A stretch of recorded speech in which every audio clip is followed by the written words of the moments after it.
Namaste candidates. If you are preparing for the CFA Level 1 exam, you have probably come across something called as pre-readings or prerequisite readings. And most students and candidates immediately ask the same question. Do I really need to study them? Let us talk about that clearly today. What they are, why they exist, and how you can approach them smartly without wasting time.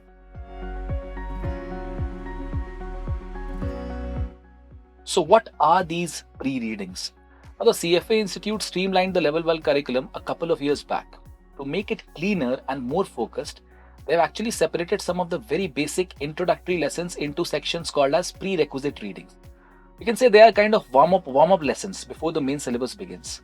They include three core areas: quantitative methods, economics, and financial statement analysis, FSA. So in simple terms, pre-readings are there to help you recall the basics before you move on into the main topics. Now, are these pre-readings important? Now, this is where most students get confused. The CFA Institute says that majority of the candidates, in fact around 90% of the candidates, already know these topics. But in reality, that depends on your background. So if you have studied finance or economics recently, you might remember most of it. But if you completed your degree several years ago, or you come from a non-finance field, then these prerequisite readings can make a very big difference. Even though they are not directly tested, the exam questions often assume that you already understand these basics. So skipping them completely can make later topics very hard to follow. Okay, now how you should approach them? You do not need to read every single page in full detail. The key is to go topic by topic and see what feels familiar and what does not.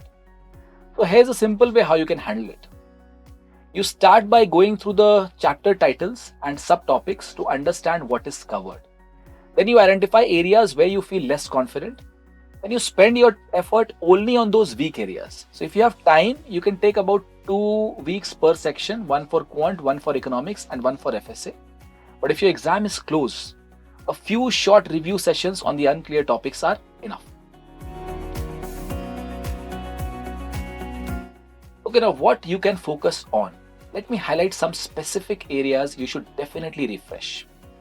Now, in quantitative methods, you have to revise the time value of money because TVM is the foundation of many topics and subtopics across all three levels of CFA.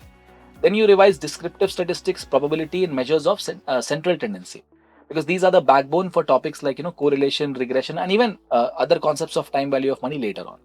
Then in economics, you review supply and demand, inflation, GDP, and market structures. These topics help you connect the economic theory with investment logic.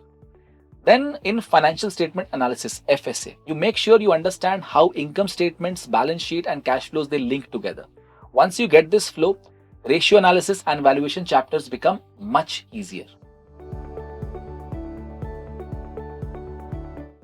Even if the pre-readings are short, they are not useless. They give you the base that holds the rest of the syllabus together.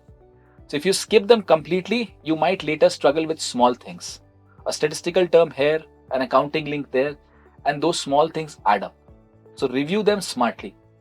Do not get deep into everything, but do not ignore them either. Think of it as setting the ground before building the structure.